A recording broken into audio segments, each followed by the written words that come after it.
200 milyon dollar акча төлөп, анан чыкты. Жогорку кеңештин депутаты Балбак Төлөбаев парламенттин 14 ноябрдагы жыйынында абактан бошотулган Райымбек Матраимов тууралуу Улуттук коопсуздук мамлекеттик комитетинин төрагасы Камчыбек Ташиевке суроо узатты. Ал Матраимов эмнеге абактан бошотулганын, бюджетке акча төлөбөгөнүн тактады. Камчыбек Кыдыршаев, сизге бир суроо берейин дедим эле.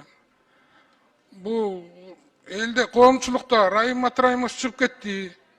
Эмнеге чыгып кетти? Бюджетке бир нерсе төлөдүбү? Кыргыз бюджетине кошумча коштубу? Же ушундай эле боло береби? Деген бир көйгөй жаралып атат да. Сиз эмне дейт элеңиз ушул боюнча? Райым Матраимов 2 күн алдын үй камагына чыкты. Райым Матраимов кармалганда биз аган 3 берене боюнча кылмыш ишин козгогонбуз. 2 күн алдын чыгардык. Райым Матраимов бюджетке, Кыргыз мамлекетинин бюджетине 200 миллион доллар акча төлөп, анан чыкты. Бул акыркысында. Буга чейинкисинде почти 2,5 миллиард төлөгөн. Ошону менен 19,5 миллиард сом акчаны Райым Матраимов төлөдү. Жана үй камагына чыгардык.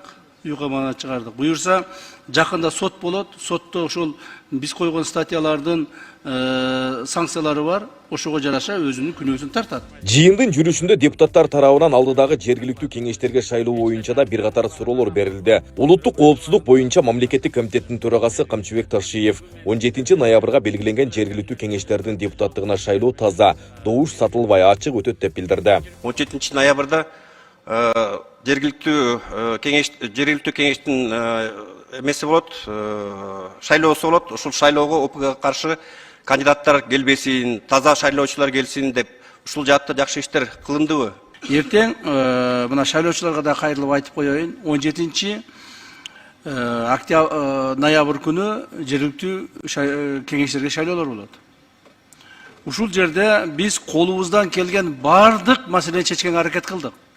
Мамлекет тарабынан шайлоону таза өткөрүүгө, шайлоодо ошол бараткан кандидаттарды текшердик, партияларды текшердик.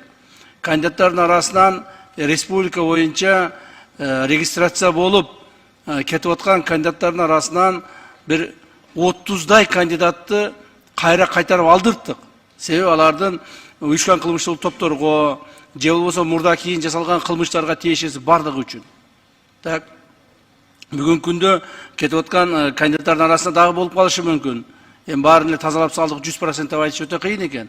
Бирок ошол эле мезгилде мамлекет тарабынан бардык шарттар түзүлдү. Бүгүн 14 ноябрда жогорку кеңеште 2023 жылдагы бюджеттин аткарылышы, 2024 жылдын бюджетине өзгөртүүлөрдү киргизүү жана 2025 жылга бюджетти пландоо боюнча өкмөттүн отчету жөнүндө мыйзам долбоору каралды. Анда министрлер кабинетинин төрагасы Акылбек Жапаров аткарылган иштер боюнча отчет берди. Келерки жылы Кыргызстандын консолидацияланган бюджети 700 миллиард сомго жетет деп пландалууда. Ал эми 2027-28 жылдары консолидацияланган бюджет 1 триллион сомго жеткиребиз деди Жапаров. Консолидацияланган бюджет 25 жылга 700 миллиард сомду пландаштырып жатабыз. Мындан да көп чогултабыз деген ойлорубуз бар. Айына 58 миллиард, күнүнө 2 миллиард сомдон ашык таап турушубуз керек. 2027 жылы 743 миллиард сомго жетет деп турабыз. Бирок министр Алмаз Кушбековичтин убадасы боюнча 2027-2028 жылдары 1 триллионго жеткизебиз. Убакыт жөнүндө айтып жатканым, биздин ар бир күнүбүз, ар бир саатыбыздагы кымбатка айланып баратат. Кумтөр долбоору мамлекетке өткөндөн бери 3 жылга жетпеген убакыт аралыкта 1 миллиард 77 миллион доллар таза киреше тапкан. Бул тууралуу министрлер кабинетинин төрагасы Акылбек Жапаровдун отчетунда белгилүү болду. Ал ошондой эле өлкө тарыхында биринчи жолу геологиялык чалгындоого 1 миллиард сом бөлүнгөнүн айтып, токен ишканалары өлкөгө 3 жылда 111 миллиард сом киреше бергенин белгиледи. 27 жылда канадецтер 400 тоннадан ашык алтын өндүрүп, Кыргызстанга болгону дивиденд катары 100 миллион сом берген экен. Бир да грамм алтын бизде калган эмес. Азыр 2,5 жылда 38 тонна алтын өндүрүп, бюджетке 291 миллион доллар дивиденд төлөдү. Ал эми салыктык жана башка төлөмдөрү бюджетке 3 жылда 990 миллиард долларды түштү.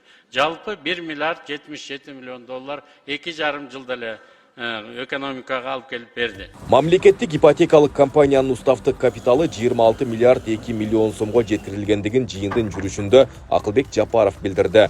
2025 жылы компанияга 12 миллиард сом бөлүү каралган. Алдыңкы 3 жылда ипотекалык компаниянын активи 29 миллиард сомго көбөйтүлөт. Учурда өлкөдө 40.035 батир салынып жатканын, ага 170 миллиард сом керек экенин айтты. Буга улай эле Кыргызстанда 2 жылдын ичинде 3 жаңы айыл курулгандыгын кошумчалады. 2 жылда 3 айылды салганыбызды сиздерге көрсөтүп коюуга туура көрүп атабыз.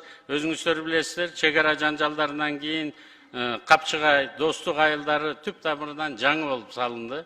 Ал эми эртең буюрса президентибиз барат, Өзбекстан менен мамлекеттик чек араны чечүүдөн улам 101 үй салынып, жаңы барак айылы түштү. Ушул 3 айыл баарынан жаңы болуп салынды. Ал жерде азыр балдар ролик тееп, велосипед тееп жүрүшөт. Акылбек Жапаров 3 жылдын ичинде мамлекет билим берүү мекемелерин куруу боюнча рекордтук деңгээлге жеткендигин билдирди. 2023 жылы 143 мектеп жана 16 бала бакча курулган. 2024 жылы 190 мектепте жана 110 бала бакчада курулуш иштери кызуу жүрүп жатат. Билим берүү мекемелеринин курулуштары боюнча биз 3 жылда рекордтук сандагы курулуштарды жасап жатабыз. 2022, 23, 24 жылдары 320 билим берүү объектиги салынды. 268 мектеп, 52 бала бакча, мунун ичинде салыштырмалуу Советтер Союзу дүңгүрөгөн кезинде 86 жылы 43 мектеп эле курулуп ишке берилген экен. Былтыр 23 жылы биз 143 мектепти ишке киргиздик. 16 бала бакча салынды. Быйыл 2024 жылы 190 мектеп жана 110 бала бакчада курулуштар кызуу жүрүүдө. Министрлер кабинетинин төрагасы Акылбек Жапаров жогорку кеңештин жалпы жыйынында сүйлөп жатып, жылдын аягына чейин ачыла турган ишкананын саны 150дөн ашарын, жалпы инвестиция көлөмү 2,2 миллиард долларын түзүп, 19 000 жаңы жумуш орундары түзүлөрүн билдирди. Айбек Исабеков, Шерзат Эгембердиев, Регион.